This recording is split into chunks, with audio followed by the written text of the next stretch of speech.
Magandang araw mga kaibigan. Pag-usapan natin ngayon si former COMELEC Commissioner Rowena Guanzon. Isa sa mga matapang na kritiko ng Marcos administration. Talagang wala siyang takot na pumupuna sa mga hindi magandang nangyayari sa gobyerno. Ito, may masamang pangyayari sa political career ni Attorney Guanzon.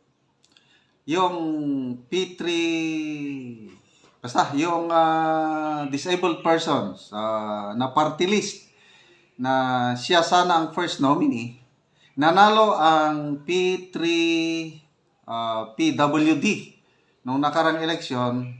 So, uupo sana ng kongresista itong si Guanzon. Kaya lang, may nagreklamo si Cardema, yung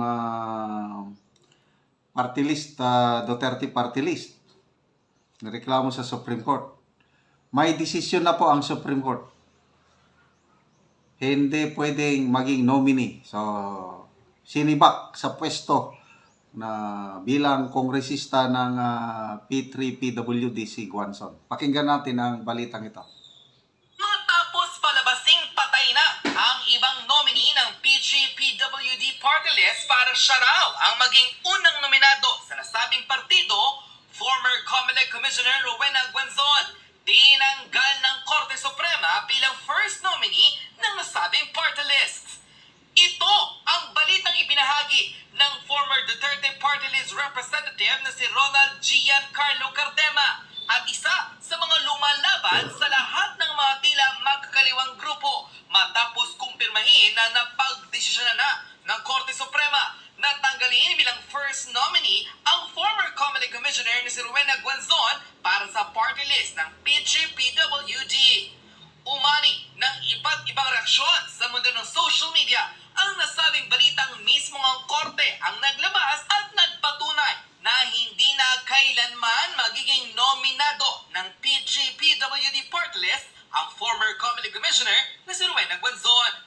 Ayon sa buong detalyeng report mula sa Korte Suprema, the Supreme Court nullified Commission on Elections Minute Resolution number 22-0774, which had approved the post-election substitution of Komunidad ng Pamilya, Pasyente at Persons with Disability or PG-PWD party list nominees, including Maria Rowena Amelia V. Guanzon in 2022 elections. The court directed PG-PWD party list to submit additional nominees but prohibited them from renominating from the 19th Congress the nominees whose substitutions have been invalidated. The decision is immediately and executory. In ruling that COMELEC's approval of the PG-PWD's post-election substitution of its nominees was void, the court ruled that the deadlines of substitutions remain in effect even after the elections. By permitting substitutions beyond this deadline, the COMELEC violated the constitutional right of the people to have information. The court emphasized the importance of the timing of the nominee substitutions as it is directly affect voters' right to know the identities of the nominees from party lists. This knowledge allows voters to make informed and intelligent choices on election day. The decision was from the Supreme Court en banc, written by Associate Justice Ricardo A. Rosario, with the concurring and dissenting opinions from Senior Associate Justice Maribek Leonen and dissenting opinions from Associate Justice Alfredo Benjamin Caguiwa and Associate Justice Joseph Lopez. Unquote. Pinagtibay ng Korte Suprema ang kanilang desisyon na kahit kailan hindi na magiging nominado pa ng PG-PWD party list ang former COMELEC Commissioner at abogadong si Rowena Guanzon matapos mapatunayang hindi pwede ang kanyang ginawang substitution ilang araw bago magkaroon ng 2022 national elections. Muling panoorin ang pakikipaglaban ng Duterte Youth Party List representative na si Ronald Cardema sa dating COMELEC Commissioner na si Rowena Guanzon matapos ihain ang petisyon sa Korte na naglalayong sibakin bilang first nominee ng PG-PWD party list ang former COMELEC Commissioner na si Rowena Guanzon. Matapos ang ilang taong pakikipaglaban, Cardema kinatigan ng Korte Suprema. Panoorin ang sinabi niya sa amin yung katotohanan. Isa-isa silang tinanggal. Okay, so i-explain ko lang muna.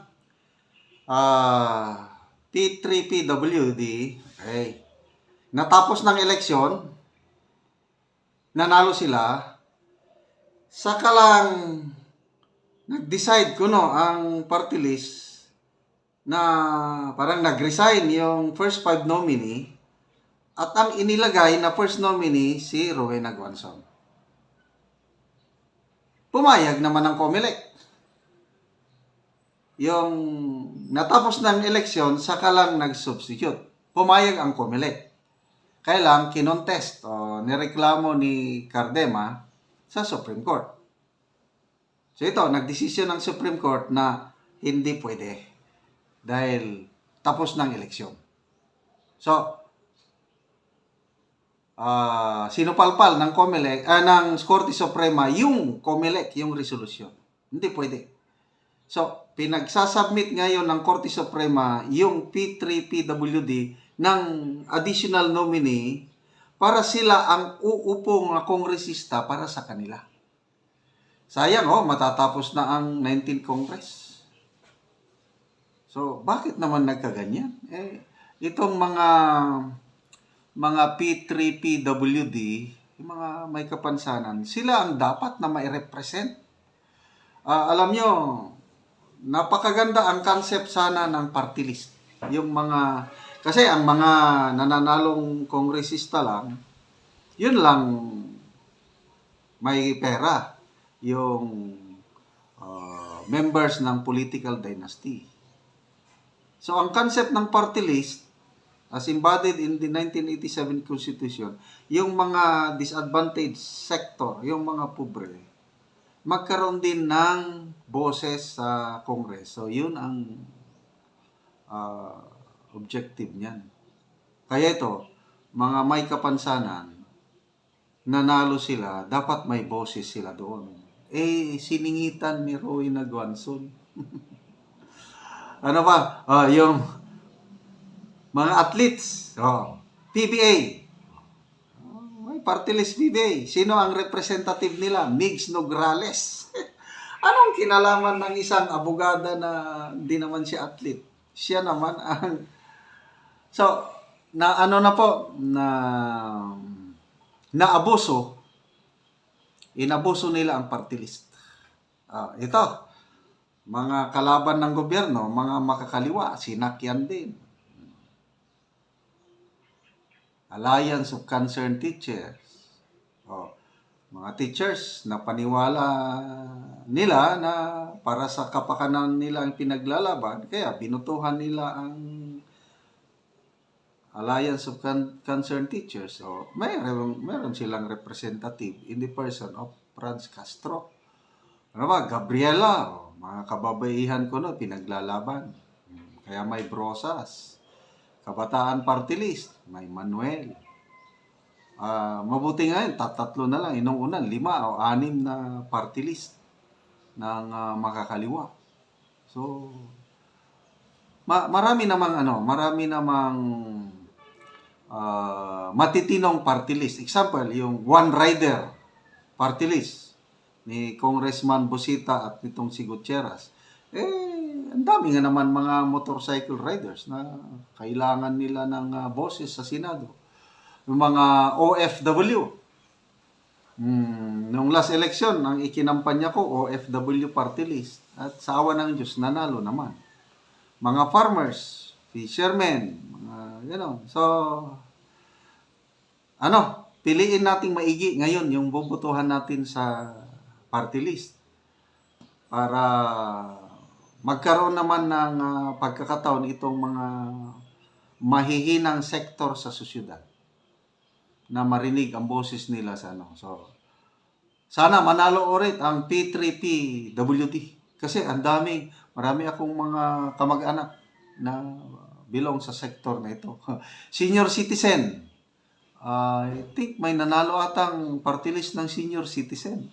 Ako, hindi ko na alam kung anong uunahin ko na party list Ang daming mga magaling. Yung Ipanaw, ni na Doc Lorraine Badoy, Ka Eric, So namimili pa ako. Kasi isa lang ang pwede nating ibotong party list.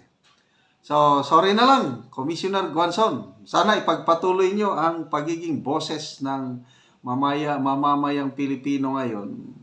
Yung tapang ninyo na siwalat sa mga hindi magagandang nangyari sa ating gobyerno.